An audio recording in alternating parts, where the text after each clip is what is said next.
No Acre são 7 horas e 22 minutos. Já estamos de volta com o terceiro bloco do Bom Dia Rio Branco desta quinta-feira, hoje 28 de fevereiro. Agradecendo sempre a sua audiência, a sua companhia. Você que desde cedo acompanha o Bom Dia Rio Branco, ou você que está ligando o seu televisor agora, eu gostaria de relembrar que todas as informações, tudo que já foi exibido no primeiro ou segundo bloco do programa, você vai poder rever acessando o site www.oriobranco.net. Conforme eu anunciei antes do intervalo comercial, eu recebo aqui nos estúdios do Bom Dia Rio Branco o doutor Rafael Pinto, ele que é defensor público do Estado e presidente da Associação dos Defensores Públicos do Acre. Doutor Rafael, obrigado por ter aceitado o nosso convite. Seja bem-vindo ao Bom Dia Rio Branco. Obrigado, Tião. Agradeço ao convite. Bom dia aos telespectadores do programa Bom Dia Rio Branco. Doutor, ao longo da nossa história tivemos várias, como é que eu posso dizer, várias previsões de garantia legal dos direitos à justiça gratuita. Com a Constituição de 88 houve aquela mudança e realmente foi efetivada de fato de direito a questão das defensorias e do serviço gratuito de assistência jurídica. Em outras palavras, como é que isso funciona em todo o país, especialmente aqui no Acre? O artigo 134 da nossa Constituição, Tião, traz a previsão de que a Defensoria Pública prestará assistência jurídica integral e gratuita a todo necessitado. Popularmente, as pessoas costumam dizer que a Defensoria Pública atua em favor das pessoas que não têm condições de pagar por um advogado ou suportar as custas de um processo sem o prejuízo do próprio sustento dela ou da família. Então, é uma grande gama de atividades que a Defensoria Pública dispõe. Podemos atuar em favor de aproximadamente 90% da população acreana. Como é que é o trabalho de um defensor público?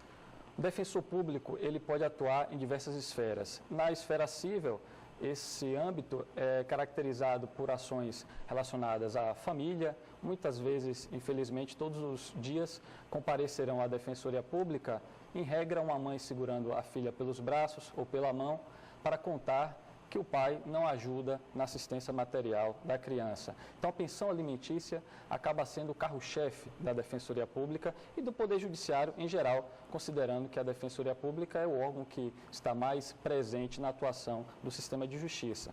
Mas também, ligado ainda a essa área, tem conflitos fundiários, principalmente no interior, conflitos de terra em que as pessoas ainda têm dificuldades nos limites das suas propriedades, são estradas de seringa, muitas vezes as medidas a ser utilizadas para essa delimitação, problemas de guarda, divórcio, conflitos até mesmo na área previdenciária no interior, nós damos instruções a respeito e assim também uma atuação na área criminal, garantindo os direitos daqueles que estão sendo, por algum motivo, acusados da prática de um crime, mas não somente estes, também as vítimas de crimes, Tião, são atendidas pela Defensoria Pública. A Defensoria Pública é uma instituição que está também voltada à defesa dos interesses da vítima. Então, em outras palavras, a Defensoria Pública não atua apenas em juízo, mas também na questão da orientação, prestar assistência, explicar para a população direitos, podemos dizer assim? Perfeitamente, Tião.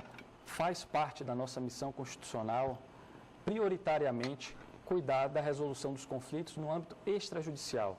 Há todo o movimento da justiça feito atualmente de desjudicialização dos conflitos, ou seja, investir no elemento humano. As partes, melhor do que ninguém, sabem de antemão o que podem abrir, renunciar a interesses, porque muitas vezes, se você leva essa demanda até o judiciário, por mais justo e sensato que seja o magistrado, pode ser que ele dê uma sentença que desagrade tanto a um quanto a outro.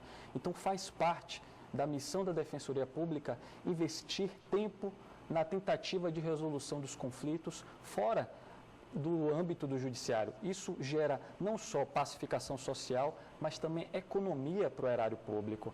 Também a Defensoria Pública, Tião, ela tem uma importante atuação na esfera coletiva. Atualmente, chegou ao conhecimento da população certamente, que a Defensoria Pública do Estado, em parceria com a Defensoria Pública da União, ingressou com uma ação contra a Energisa, combatendo esse aumento de 21,24%. Tempos atrás, a Defensoria Pública... É abusivo? Nós entendemos que deveria ter não só cálculos a ser demonstrados, mas também esse valor a ser justificado para a população, conversado, não de maneira unilateral, trazida para a população suportar, que já paga tantos impostos, tantos valores. A Defensoria Pública se fez parceira. tendo a legitimidade, por conta da lei, de ingressar com ação em favor da população necessitada. Tempos atrás, nós movimentamos uma ação civil pública para combater requisitos que entendíamos como não adequados para o edital da polícia e dos bombeiros. Havia demanda, por exemplo, de que não poderia o candidato ter cárie ou cicatriz. Por meio de ação, nós conseguimos fazer com que esses requisitos não mais constassem. E por aí vai. No interior, por exemplo, havia comumente pessoas que queriam o uso capião da área, que é uma figura prevista no direito, para a pessoa que não tem um nome na propriedade do... É previsto no direito, mas nem sempre é direito de quem exige. Seria mais ou menos isso?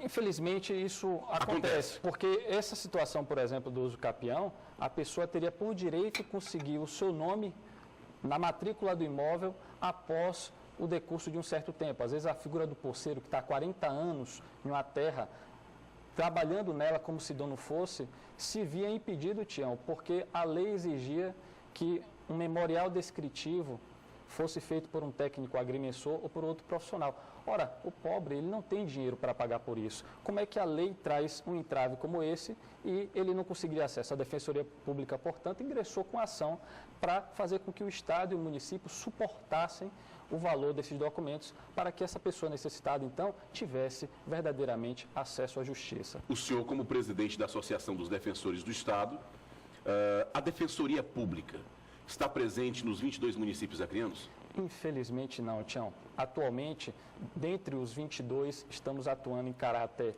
permanente com pessoas lotadas em aproximadamente 4 a 5 comarcas. Destacaria Rio Branco, Senador Guiomar, Feijó, Cruzeiro do Sul, que se dá em número ainda insuficiente. Poderiam 5 a 6 defensores públicos estarem lotados lá, mas infelizmente... Lá em Cruzeiro do Sul, de 5 a 6. Poderia estar. Tem apenas uma colega trabalhando lá de maneira bem aguerrida, tentando atender toda a população. O sistema de justiça hoje, Tião, apresenta uma anomalia muito grande. Todos os dias nós sentamos ao lado de promotores e magistrados para fazer justiça no caso concreto, mas enquanto há um número de aproximadamente 80 magistrados e também de igual modo no Ministério Público, atualmente existem apenas 45 defensores públicos atuando em todo o Acre. Isso faz com que não só a população tenha dificuldades no acesso à justiça, mas que o Estado passe, inclusive, a suportar um valor muito grande, porque vai ter que, na ausência da Defensoria Pública, nomear o que ficou popularmente conhecido como o advogado dativo. O gasto é maior? Muito maior. Esses dados têm sido sistematicamente apresentados por mim, enquanto presidente da associação, aos colegas deputados da Assembleia Legislativa do Estado do Acre, bem como aos vereadores de cada Câmara Municipal, porque esses vereadores sabem na pele as dificuldades que os munícipes têm tido em termos de acesso à justiça. E muitos não sabem o porquê que não tem defensor público momentaneamente lotado na comarca deles. Aí acham, por algum motivo, que poderia ter sido má vontade do gestor da Defensoria Pública, que atualmente é a doutora Roberta, mas muitas vezes a gente vai esbarrar na questão orçamentária. Falta investimento na Defensoria para que ela possa expandir e aperfeiçoar seus serviços. Mas muito se falou, até mesmo na legislatura passada da Assembleia Legislativa, em fortalecimento da Defensoria Pública do Estado. Sim. Falava-se no aumento do repasse, né, do bolo, vamos dizer assim, Sim, do Estado para fortalecimento da instituição. Não aconteceu na prática? O nosso percentual previsto na Lei de Diretrizes Orçamentárias permanece inalterado, Tião. Nós temos 0,9% da receita líquida do Estado. O Ministério Público, que também compõe o sistema de justiça, recebe 4%. O Poder Judiciário, 8%. Ou seja, a Defensoria Pública recebe, em termos de repasses e recursos, até 9 vezes menos do que o Poder Judiciário, quase 5 vezes menos que o Ministério Público. E os deputados têm se conscientizado, Tião, a respeito da necessidade de aumento do orçamento da Defensoria Pública e também o governo atual, representados pelo Gladson Cameli e pelo senhor Major Rocha, também estão conscientes a respeito desses valores. Por ocasião da posse da doutora Roberta no cargo de Defensora Pública Geral, no último dia 30, pude falar desses valores e da possibilidade do senhor Gladson Cameli ser o primeiro gestor no Brasil a dar fiel cumprimento a um dispositivo que está na nossa Constituição, que prevê que até 2022, toda unidade jurisdicional que tenha um promotor e um juiz também tenha um defensor público. E, naquele momento, o governador sinalizou positivamente, inclusive, nesse dia 30, o governo deu um imóvel para a Defensoria Pública que ficava ali na antiga sede do TJ para que ela pudesse ampliar os seus serviços, o que demonstra que o governo estadual tem se sensibilizado com a necessidade de fortalecimento da Defensoria Pública. Resta agora, quando for o momento da avaliação da nova LDO, conseguimos, por meio da Comissão de Orçamento e Finanças da Assembleia Legislativa, em conjunto com os outros deputados, um movimento para que mudemos esse patamar de 0,9 para um percentual maior. Precisamos de mais defensores no Acre, Tião. O concurso público foi já encerrado, existem 60 aprovados, todos eles, inclusive, fazem parte de um movimento Mais Defensores no Acre, clamando pela nomeação imediata. Essas pessoas querem trabalhar e o povo acreano precisa. Em Rio Branco, quantos defensores atuam? Em termos de quantidade, quase a totalidade desses 45 estão presentes aqui em Rio Branco. Supre a necessidade? Supre a necessidade de Rio Branco, mas, por hora, infelizmente... Descobre o interior. O interior acaba ficando desabastecido. Lembro da minha querida Chapuri, lugar onde trabalhei por 2 anos e 2 meses, que desde a minha saída em 2016... tem ocorrido sistematicamente a nomeação de advogados dativos, pessoas que não integram o quadro da Defensoria Pública. E tenho percebido, sobretudo na última conversa que tive com os vereadores de Chapuri, quão faz falta um defensor público, alguém que é integrado à população, Tião. Lá em Chapuri, jogava bola com as pessoas, estava preocupado com os problemas sociais, conversava com o legislativo local, conversava com o executivo, com a sociedade civil organizada, as pessoas tinham acesso a mim em tempo integral, não era em um processo apenas, não. Defensor público lotado na comarca representa ganho de qualidade de vida para as pessoas, é promoção de justiça social. Essa atuação coletiva que mencionei há pouco para você e para os telespectadores faz parte da Defensoria. Então, sob todas as perspectivas, a Defensoria Pública fornece bons serviços à população a um custo infinitamente menor do que é gasto atualmente com advogados dativos. Doutor, quando o senhor cita que o senhor foi defensor público lá no município de Chapuri, que é uma cidade do interior do nosso estado,